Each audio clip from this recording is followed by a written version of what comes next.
Welcome, good morning, and welcome to CoachesCorner.health. If you're new to our channel, welcome. We are so happy to have you here. And if you're a veteran of our show and you've been listening for a while, welcome back. Today, we're going to dive into what it means to have a social life outside of work and how to make it work, especially when you find that you are working all the time. You have the career you've always wanted, but now you don't have time for a social life because you focused on achieving your career goals for so long, and maybe it's hard for you to even remember what a social life is all about. Or maybe you're asking yourself this question: did I give or am I giving my all to my career so I wouldn't have to or don't have to focus on my awkwardness around other people? Well, these are some of the things we're going to talk about today. But before I get started, let me tell you who I am. Hello, I'm Leslie Gaudette. I am a self-care specialist for busy female entrepreneurs, helping them make self-care their number one priority to support them in life and business so that they stay sharp, focused, and wake up with more energy and intention to tackle their daily activities with confidence. Andy, please tell us who you are. Thank you, Leslie. I love your introduction. I love it every time. Hello, everybody. I'm Andy Lidstone. I'm the unconditional coach. I help people with boundaries. I help people with control issues. I help people with different issues that help them get control of their life without being controlling to other people. So yeah, we've got a great topic that I'm really looking forward to this one. A social life. Hey, people can do that? Yeah, that's Like, what I've and heard. have a job? Yeah, that is what I've heard, that you can actually do both. But isn't that Right? isn't that the truth though? When you think about having when they talk about work-life balance, and I was actually talking about this yesterday on a live that I did in Facebook around, being able to have a work-life balance. I truly believe that there is that possibility. And work-life balance doesn't mean like the scale is balanced at all times. It just means that Right. you have a life that, of course, is work, whether you're the CEO, the owner of the company, whether you are an employee, and you're all in there. Like you're focusing all your time there, and you do your job well. You make sure everything gets done. All your I's are dotted, all your T's are crossed to the best of your ability. But then also you have a personal life, meaning your family life, your friends, that social life, that connection, community is so equally important to have both.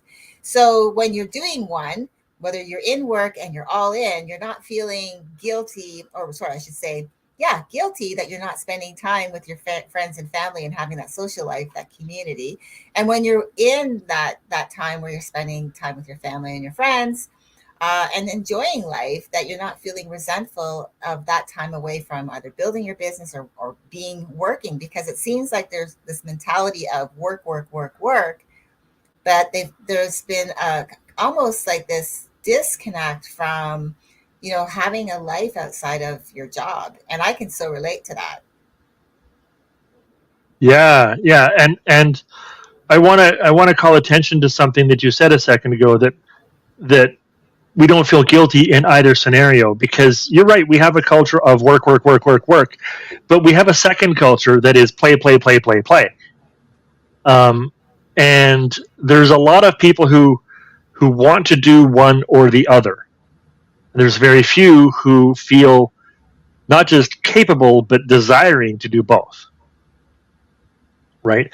Um, we've heard all kinds of um, negative talk and people talking about different generations and this generation and that generation and millennials and Gen Zs and and even Gen X and boomers.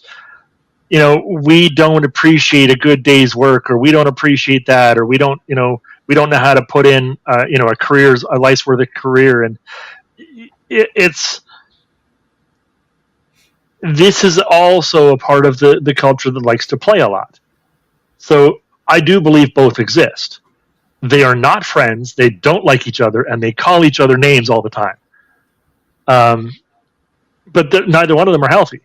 Neither one of them have a balance. Neither one of them are being productive and having friends. Neither one of them know how to do social life and work. One might be good at the social life, the other might be good at work, but that doesn't mean they're either one of them are good at life, right? Right. And so I wanted to call attention to that yeah, it is about having some balance, like you were talking about. It is about having a bit of both. And balance, again, like you said, does not mean equal amounts of both.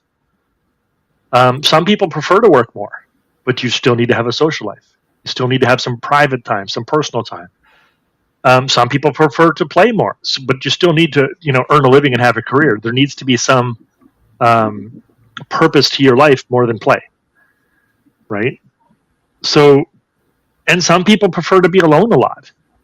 So, for some people, social life and work are both draining. So, balance doesn't necessarily mean 50-50.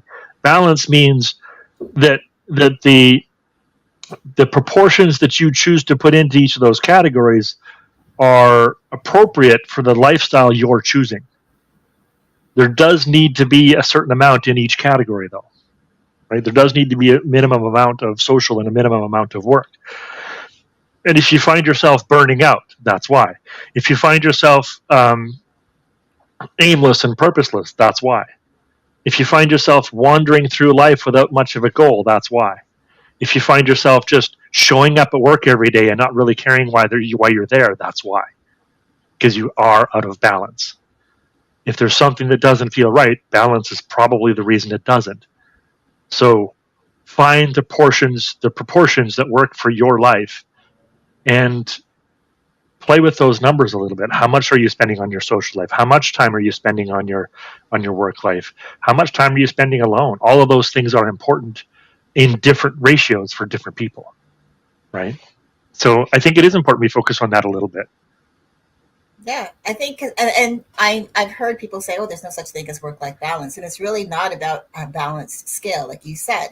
It's proportionate to your lifestyle, and I think that's where people are disconnecting. Why people are disconnecting from the phrase of work-life balance, because they're not understanding it's not a balanced scale based on what a scale looks like when things are balanced and it's even on both sides.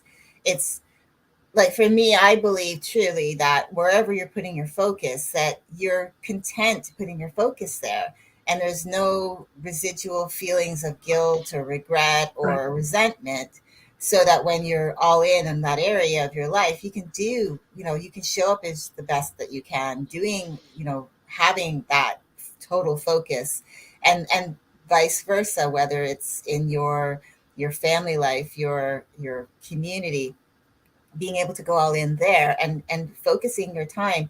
But again, it's not like having a perfect balanced scale. It's just about where you find your how your lifestyle works and how much time you need or want to spend in each area of your life. And like you said, I think it's really, I would say, since COVID has become, has changed it's become a new norm. A lot of people work from home, and a lot of people are now choosing that they want to work from home more so than before COVID. Or there might have been that desire even before COVID, but now it's become even more of a want.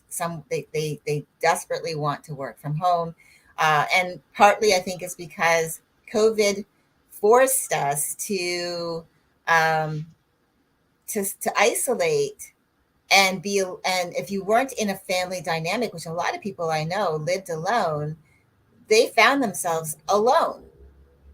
And so if you were by yourself and then you were forced to be by yourself, that was taken out of your control. You were told to stay home. That, I think, also then started creating what I believe are people who now are feeling like, okay, I have my work, it's at home, but I don't want to go out, because I've met people like that. It's like, now I don't want to be out in community. I don't want that part. My alone time is me not working. That's my Yeah. time. And so, how do we talk to those people? Because I think, when I say those people, I don't mean that in derogatory tone, by the way. I Right. mean it in a Right. way that, as how do we talk to those of us who may have, worked in an actual traditional job environment, or even ran their own business in a traditional, brick and mortar setting, and have now found a lot of what they do is done in their own home. And how do we then reacclimate ourselves to social life? Because I think that was the hardest thing for me when I first, because I was working from home when COVID first started, so I'd already had that lifestyle for a couple of years by that time. Mhm. And what I found was when I was told I couldn't go out, that's when I wanted to go the most. And then as Yeah. over the a couple of years go by, and it's then okay, now I have to get used to getting myself to go out. We've had this conversation before. Yeah. It's now switched and teaching ourselves how to actually go back out and have a social life. And that I think is where why it's so important, and I think maybe why a lot of people who are maybe struggling with having a social life because they're working all the time, because we've had to learn something called isolate ourselves from other people, not because they were promoting don't be around other people, but they were promoting wellness in, I guess, that Yeah. if you want to look at it that way. But now that we're able to actually be together in public, and yes, of course, COVID's going to be around. It's just like flu. It's around. It's a virus that's part of our life now. Yeah. But now Yeah. you can't stop living. So that's like, how do we talk to people like that who are now faced with, oh, now I have to relearn again what I was doing before. Yes. Yeah. And as we're doing that, we're relearning what we were doing before, but we're not doing it exactly the same way we were doing it before. I was listening to Simon Sinek, the author of Start With Why and The Infinite Game, and I was listening to him yesterday, and he said something to the effect of we we aren't any longer trying to have, we don't turn to our friends and our family when we got issues. We turn to our coworkers because for the past 2 or 3 years, they were the only social life we had. Right? They were the only people we had access to on a regular basis. So when I was having problems at home, I couldn't call up my best friend. I mean, I could phone him or her, but I couldn't go see them. I couldn't go, hang out with them. I couldn't go cry on their shoulder or get a nice hug. The only people available to me in any kind of a personal way were my coworkers. So in a large way, our coworkers have taken over the positions of family and friends of what the family and friends used to do for us. So when we're talking about social life, even the definition of what that means has changed in the last couple of years.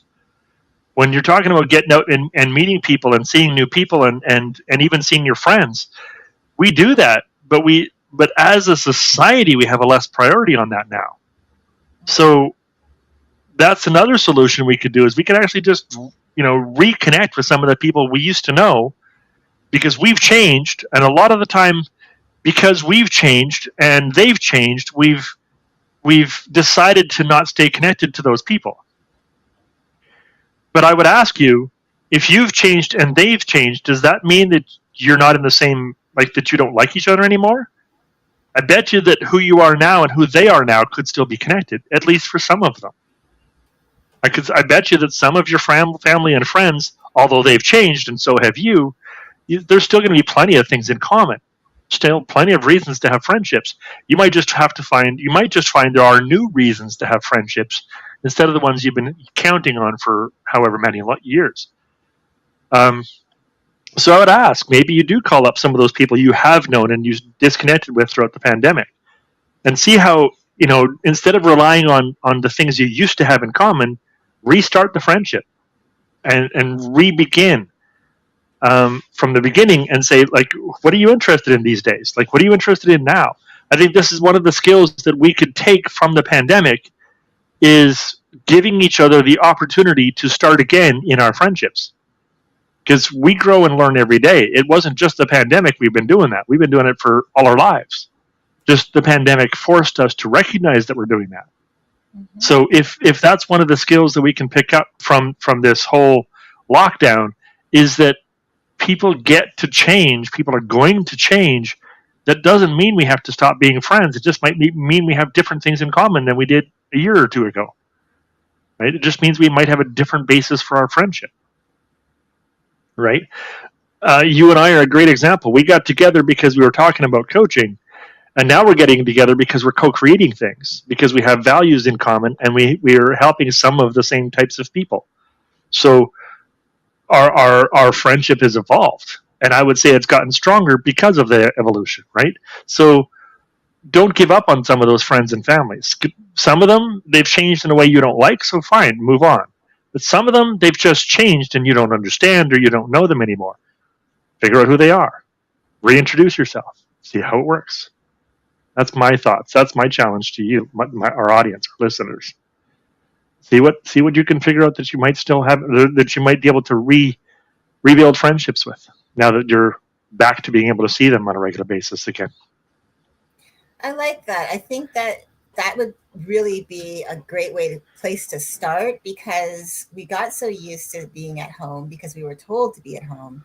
But now there's that fear of going out. I know people still fear being out in public because of COVID, but I think that is, life goes on, like with any major health scare that's been out there in our lifetimes.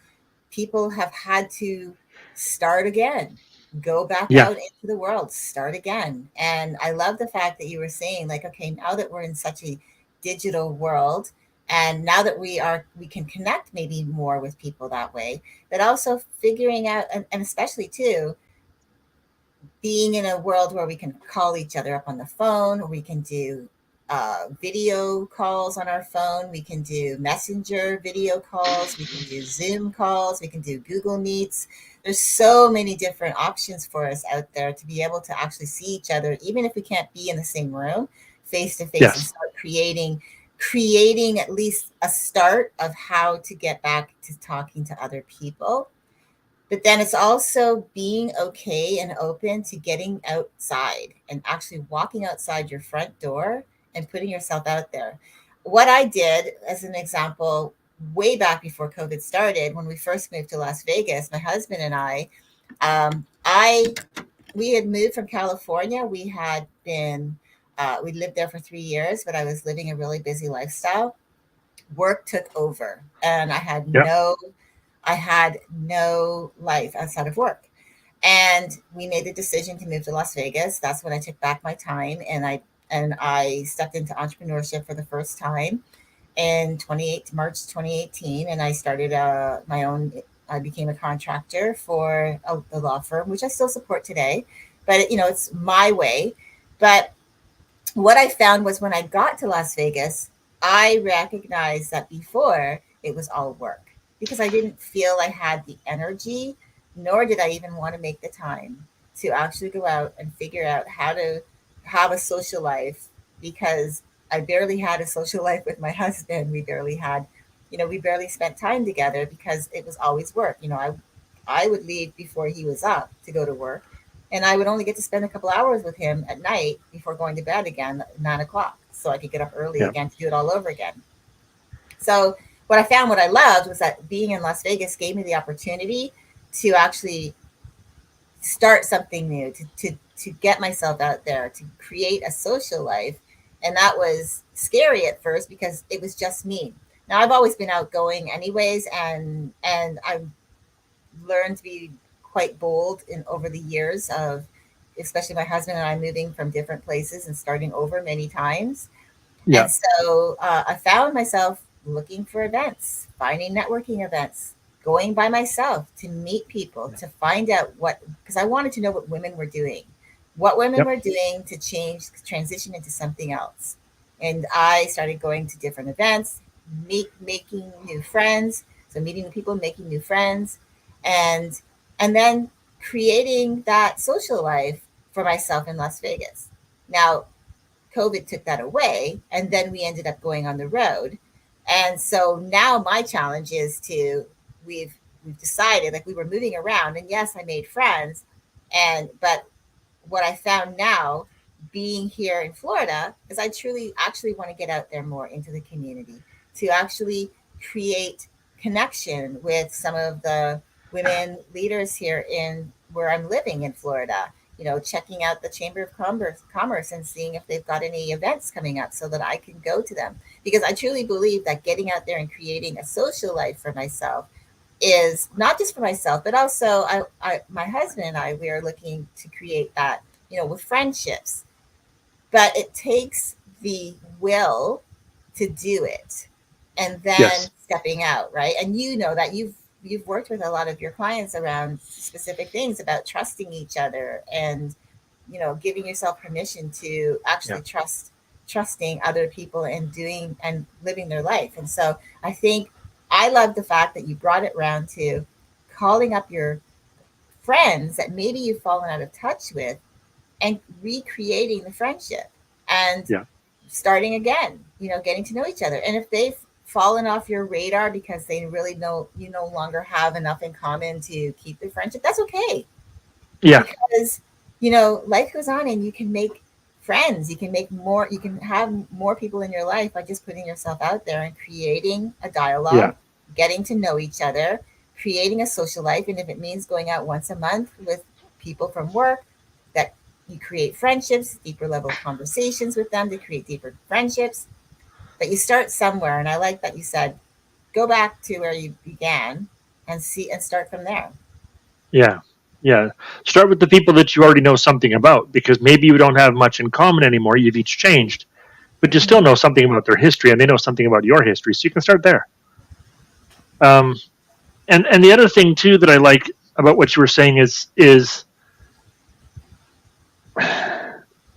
as we move around, as you and your husband moved around from place to place, as we change from job to job, as we move from home to home, or maybe our kids move from school to school, or maybe we did. Those are all opportunities to make new friends. Now, some people dread those opportunities, and some people crave those opportunities. And in both cases, there's good and bad. There's positive and negative ways to look at it. Um, the the the problem with a social life is that we don't generally make time for it. Like, we don't generally decide, I'm working 12, 16-hour days. I don't want to meet people when I come home. I just want to, take a nap on the couch, or I want to watch my favorite TV show, have some dinner, and go to bed. Um, when we do that 5 days a week, then on the weekends, we don't want to go to somebody's birthday party, or somebody's barbecue, or somebody's, you know, bachelorette party, or whatever. We don't want to do these things. Um, my my ask is, how are you feeling? Are you feeling connected to the world? Are you feeling burnt out? Are you feeling stable in your life? Are you feeling like you have purpose and drive and motivation? Are you feeling like you have what you want from life? If you do, then you're in balance. And it doesn't matter how much social life versus how much work life you have, you're in balance. Um, but if any of those things sound like you, then I would ask you, where is your life out of balance? Like, if you're feeling burnt out, is it because the only people you talk to every day are your coworkers, and you don't necessarily like them all, or even most of them? If you're feeling disconnected, maybe it's because you're working alone a lot, and the only people you're connecting to are clients and coworkers, which aren't really friends. They're just people you work with. If you're feeling purposeless and aimless, maybe it's because you aren't spending enough time at work. Mm-hmm. Maybe it's because you're not doing something you love, or something that drives you, something that causes you to innovate and learn and reinvent yourself. Um, if you're missing some of these key factors in your life, it's because something's out of balance. So figure out what that is, and find a way to put it back in balance. And to the topic of our video this morning, or this today, is about how do we have a social life when we're too busy. So we're starting that with the basic assumption that most of us on this topic are working a lot. I wanted to bring up that some of us play a lot because that has been my experience in life. I do watch a lot of Netflix or play a lot of video games, but I don't feel out of balance with that because the work that I do, the coaching that I do, the people that I serve, there's serious impact there. I'm having a big impact on people's lives. I'm having a big impact on the world. And most of the time, I'm doing a significant amount of work on creating more products and more content to help even more people. So balance isn't about how much do you play versus how much do you work. How much do you social versus how much do you, stay focused on work. It's not about that. Isn't balance. I mean, it is kind of that comparison, but it's not. There's no generic number that says 50-50 or 60-40 or 70-30 or anything like that. It's what makes you feel in balance. And there is different versions of that. Like when you were moving around, you felt you were working all the time. And then you decided you didn't want to do that. So you took it upon yourself to create social connections. You took it upon yourself to find people to connect to meet people to connect with, to get out in nature by yourself and just walk around. Just go to, spend some time with your husband. You made those choices on purpose to reconnect to the social of your life so that you weren't just working all the time. I'm curious as to how many people you connect with from work in a social sense. And I wouldn't be surprised if there wasn't very many, because you do have a balance of social and professional life. And therefore, you don't need a lot of friends at work because you have friends that are not at work. However, I'm still curious. How many people do you interact with from work in a social environment? Well, so here's my challenge around that, because I work I'm in Florida now. So a lot of the people Yeah. that I know are online. Most of the Yep. people I know, in fact, most of the people that I interact with are online. I Yep. do have more. I socialize more with the people that are around me currently in the location that I live. But at work, the people that I support in the law firm in California, well, I don't really see them unless I'm physically there, Yeah. or we have a call via Zoom to catch up. But I don't necessarily have that relationship, as I have a good relationship with them. It's respectful, but there's not really that social life Right. with them. So I think I'm different. I'm more of that unicorn, because I have a different lifestyle, because I live a laptop lifestyle. A lot of people like to have that ability to move from place to place as long as you have Wi-Fi and you're able to work. And that's kind of like what I've been living. So I I don't know think if there that. are more people doing that nowadays, and I think that's relevant why I asked you that question, because I think more people are doing that. Yeah. One of the things that actually we have someone that's been putting in some questions around family, right? So we have the work life. This is how, for me, I had my work life. And then, of course, I've been married. What I Yep. found was going to work early and spending all day at work, coming home to spend a couple of hours watching television was not, to me, connection with my husband. My love language is I want quality time. That's my main love language. His love language, his main one, is words of affirmation. We were not spending that time with each other where we were talking, where we were communicating, other than sitting in front of a TV watching TV. And so Yeah. that's one of the things where I found a lot of disconnect, and one of the reasons why I wanted change. Um, but let's talk about the new world we live in, because a lot of people now have, or let's talk about going from 2020 for like say the last, like, for 2 years. when the pandemic was really the big deal, or even the first year of the pandemic before they had the vaccinations available, is that you had a lot of people working from home, or people lost their jobs, so they're at home. But how do they actually have that family life where they're communicating? Because now you go from, or you're working from home, let's say, and you're always at home. So now there's no disconnect between work life and home life, because that's where you work.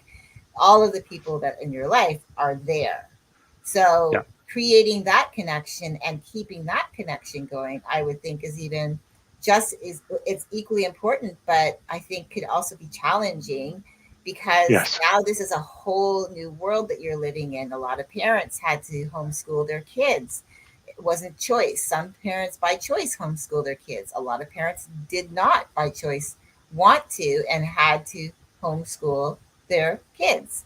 And so I think the children, and a lot of them told me that their kids were suffering from the whole thing. And I'm only going off of topic just for a little bit, just for a second, because it still makes a difference, because you're working, and now you're having to, as the women I talk to, homeschool their children who are also having difficulties not being able to go see their friends, but Yeah. homeschooling their kids, plus trying to balance work life, plus trying to balance family life outside of work, and homeschooling their kids, and then having time for themselves.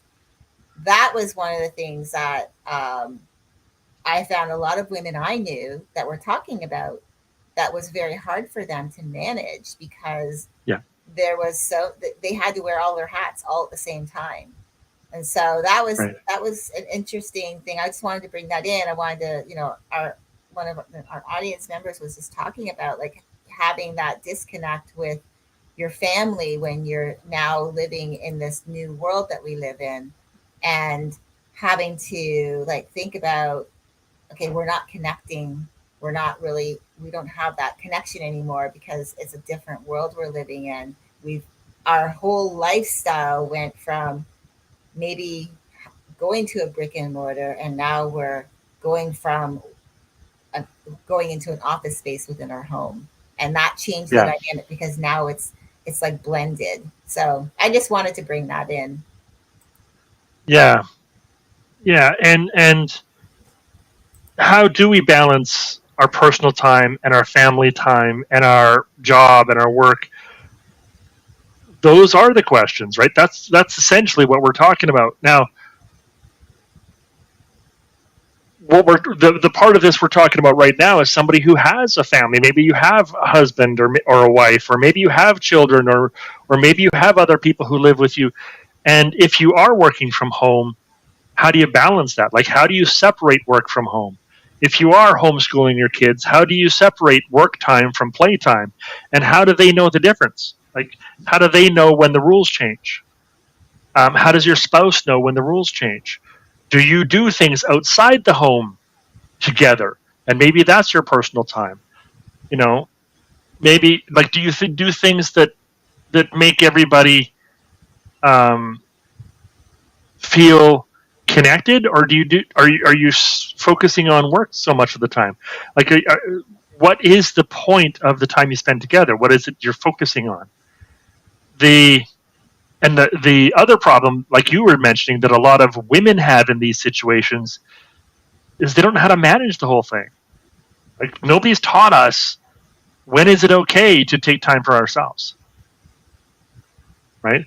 A lot of men, not most, but a lot of men will take time for themselves. They'll go work in the garage, or they'll work on their car, or they'll go out with their buddies and do some things, or the new age of men is play video games or something like that. But nobody teaches women how to do that. Mhm. Nobody teaches the ladies how to take time for themselves and how to look after themselves, and how to have a social life, have friends, just do things for the purpose of connecting with other people, not for any practical or productive purpose. We're not trying to accomplish a thing besides building a friendship. And this is something that a lot of women don't have the skill for, haven't had the training for. So I'd like to your feedback on that. Like, what does a woman do to, get out of her head for a moment and just connect with people. Let's say that let's just assume that you have some places you can connect with people. Maybe you've gone to some meetup groups, or you've gone to some church groups, or you've got a couple of places or a few places that you can connect with people socially. But how do we do that? Like, how do we teach women how to connect socially? So I don't really think women have a hard time connecting socially with others. I think it comes down to the uh, giving themselves permission to do it.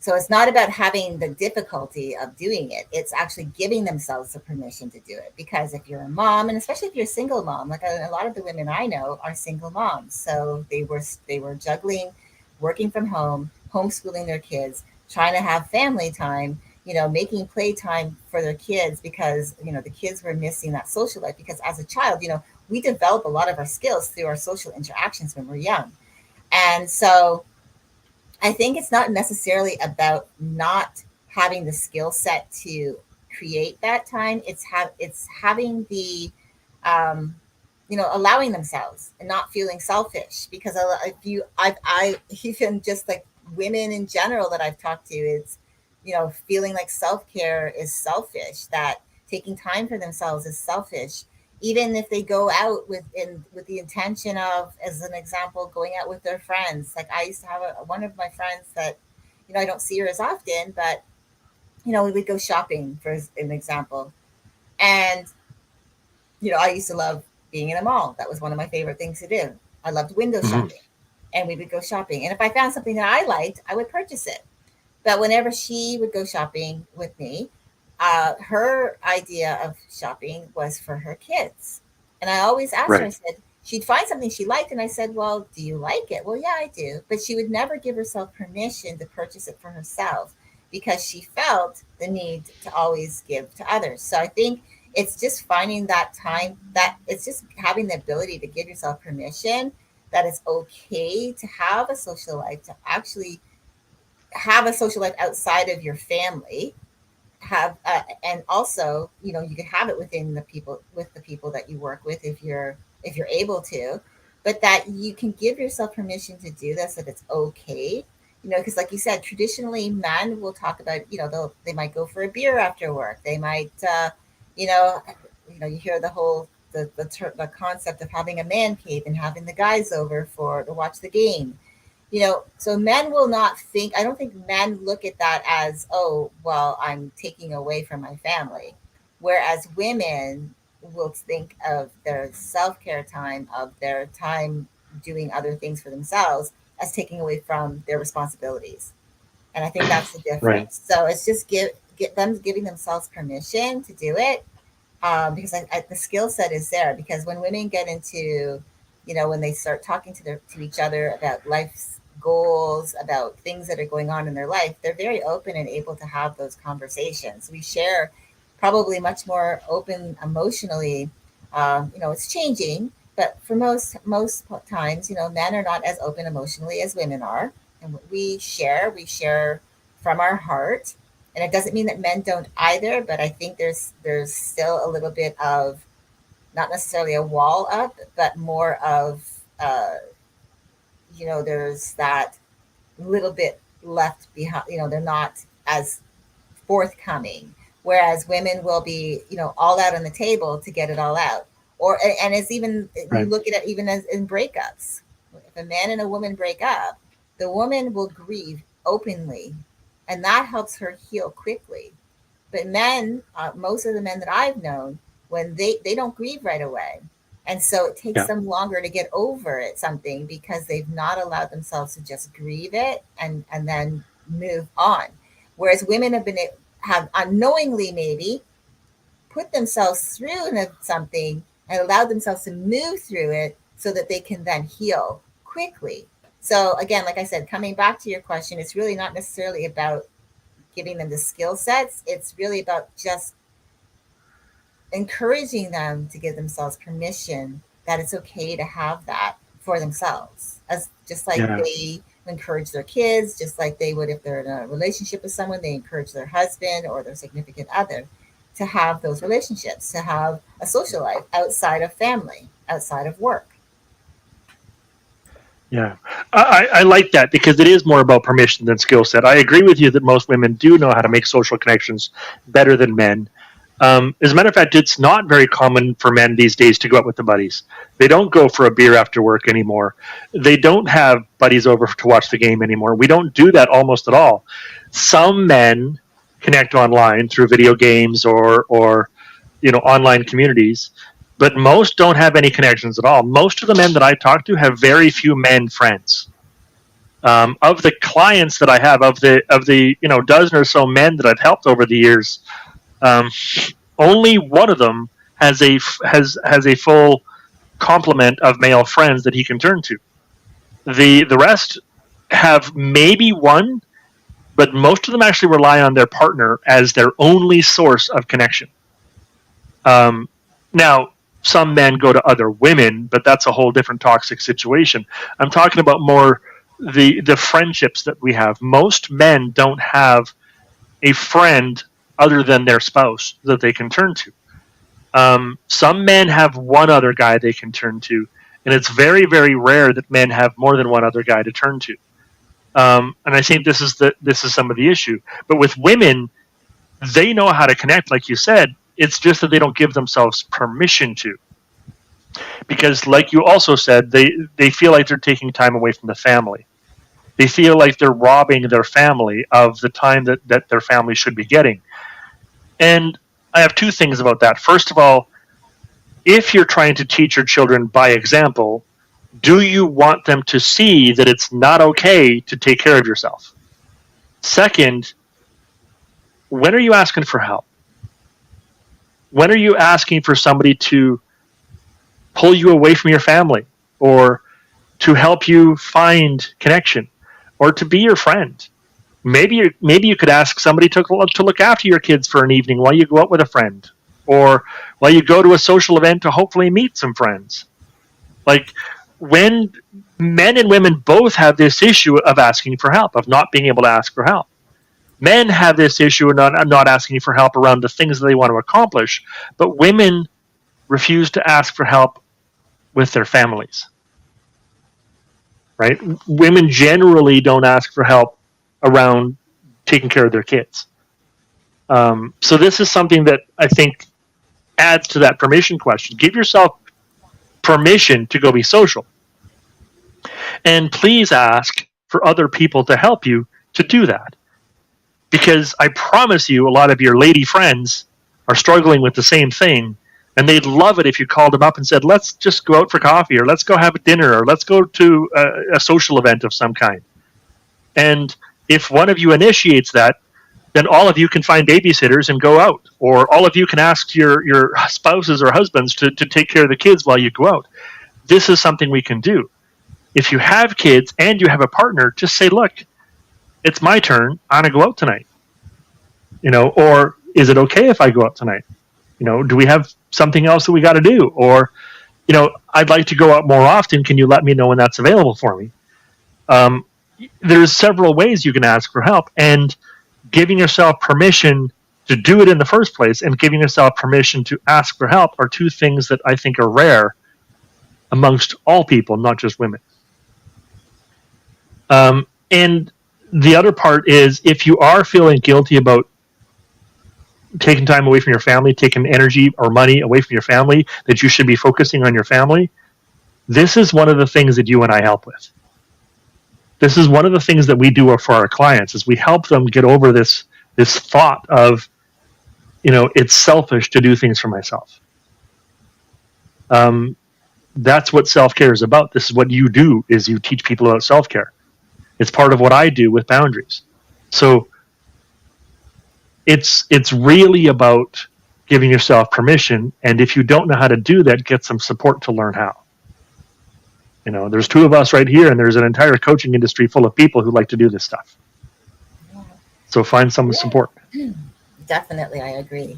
So I want to get to our last part of what I wanted to touch on before we stop our video today, because it's one that I think is really important that we talk about, and it's about how we choose our, when we're, if we're younger, how our younger self, how we lived our lives, how we were influenced, that led us to maybe focus more on career instead, or is it more about social awkwardness? So I'd like to talk about that, because I think that's Hmm. something that, could be partly why, when it came to this whole new way of living where it was online and then going back out to socialize, became more of a threat than an ability, or sorry, an opportunity to get out and meet new people, or to actually reconnect with people we know. So definitely would like to talk about that.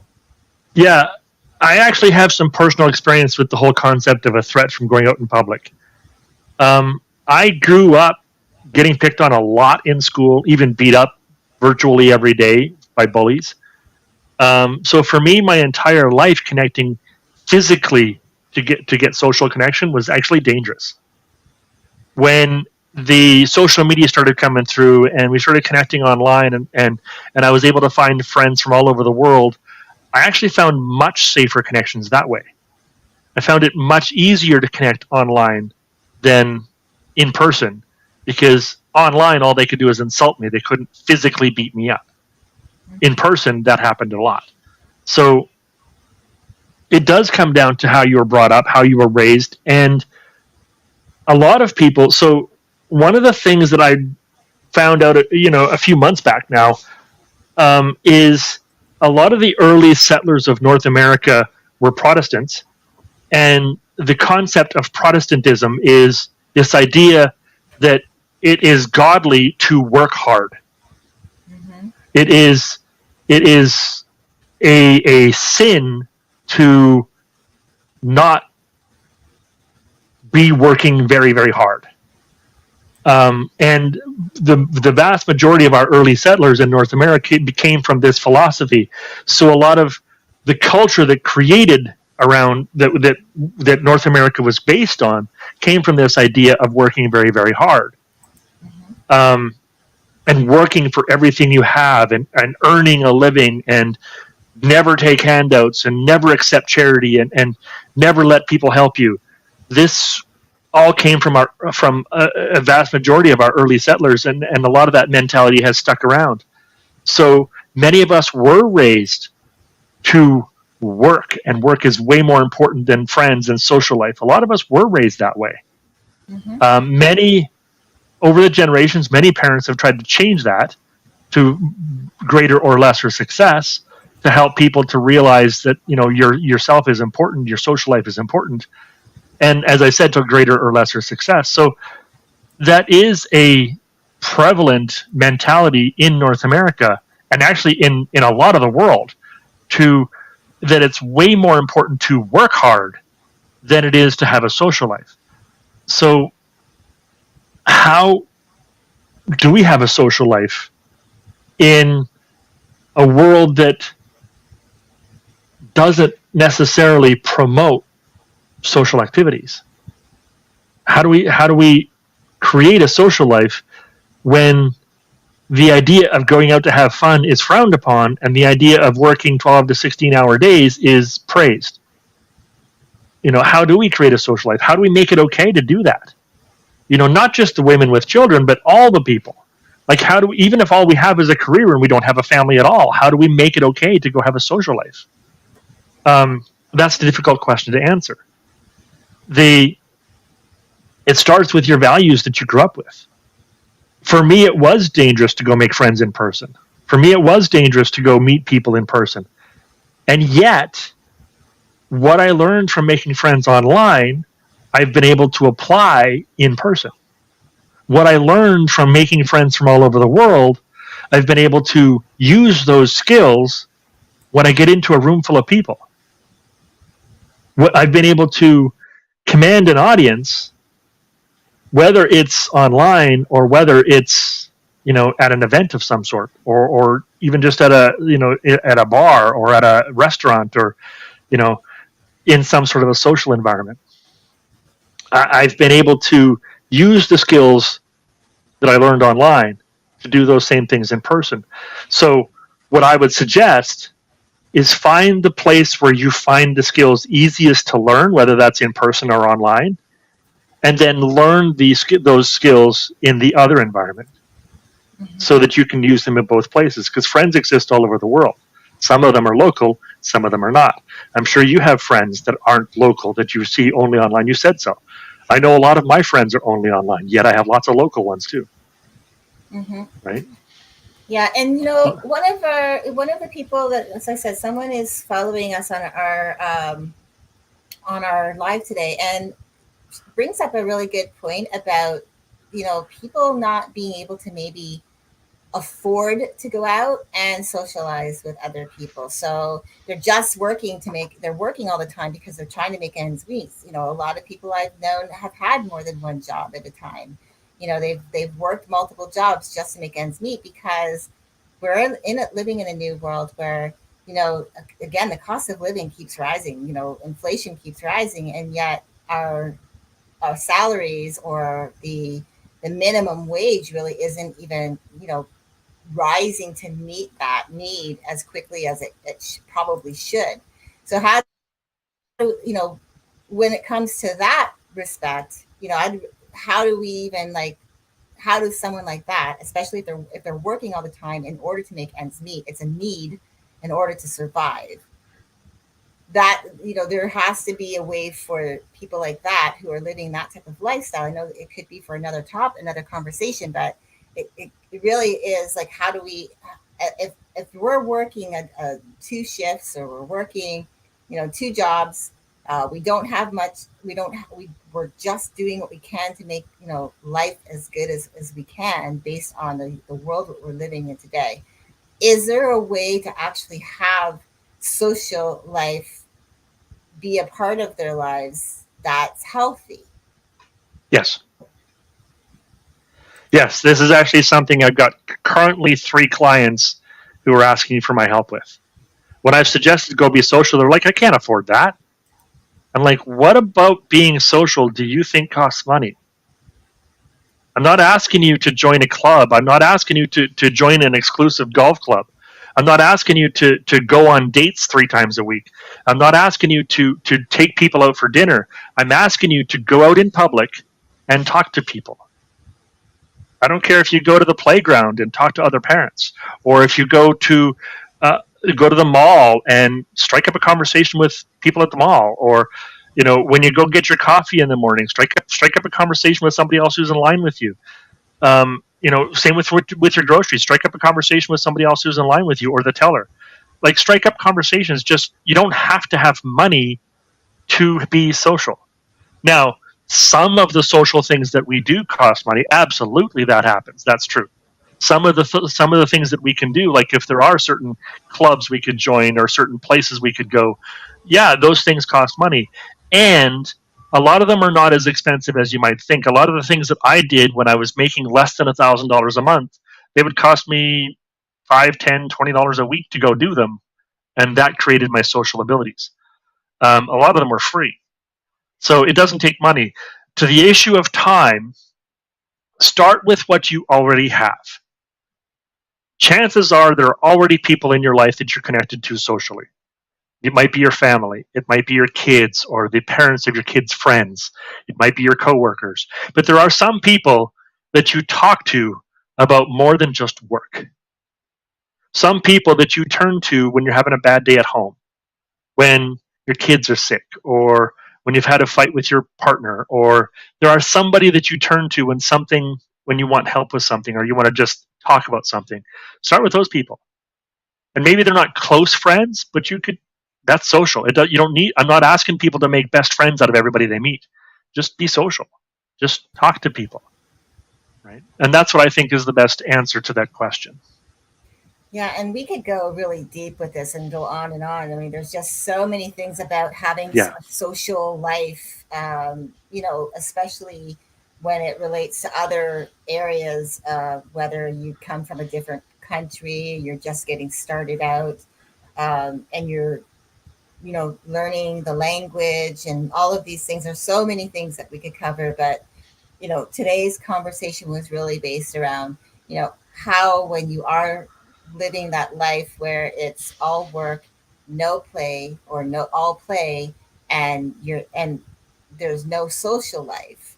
That's what we wanted to touch on today, and how you can get involved, whether, like you said, and I like how you brought it home, it's really just we have connection to people. Just really, it's about putting yourself in a situation where you can connect with another human being, to talk to someone, even, and that is, like you said, in line, getting a coffee, talking, chatting to the person in front of you or behind you, just striking up a conversation.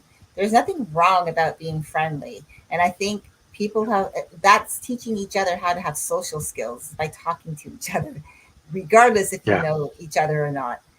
Being at the park with your kids and there's other people there, striking up a conversation, going for a walk outside. You might pass someone as you're walking, say hello.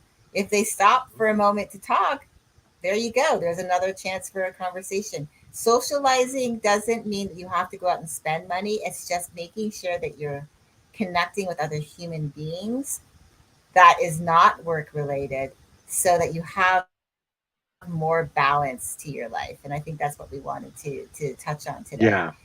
This has been a Yeah. great conversation, and like I said, it really, we could cover this again at some point down the road. But for the sake Yes. of this particular conversation, I just wanted to bring it back to that.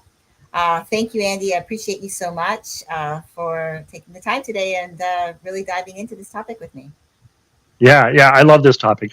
Um, Creating a social life is something that's close to my heart. Being social is close to my heart because I grew up without friends and so alone.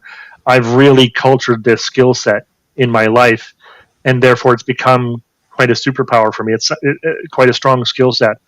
I I'm able to connect with many different kinds of people under many different kinds of scenarios, and I love the conversation. I love your input. I love your wisdom. I love what you brought to the conversation.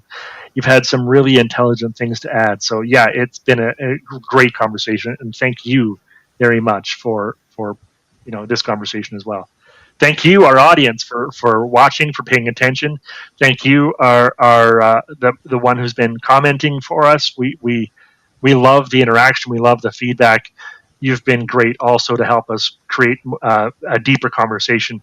And obviously, there's a lot more we could say on this subject. And as Leslie already said, we probably will at some point have another conversation around this topic, and dig into some of these things that we've been talking about. Um, Thank you, Leslie, and thank you, audience, for watching. Please, if this has been useful to you, share it around. Subscribe to the channel so you get notifications when we do this. Every Saturday morning at 10 a.m. Eastern. Um, we really do appreciate your participation. If you like the video, press the like button because that helps YouTube to figure out who likes these kinds of videos and send them out to more people. Um, we like it. And obviously, your comments are very, very helpful. We love those also. So thank you very much for those too. If there's anything else that we can do, just drop us a line. Let us know. We love the feedback. Anything else you want to add before you close out there for us, Leslie? No, just to have a beautiful day, have a beautiful week. Make sure that you spend some time connecting with other human beings. Enjoy your week. We will see you Yes. again next Saturday at 10 Eastern, as always. We are so appreciative of you. And like I said, we'll see you next week. Bye for now. Thank you very much. Bye bye.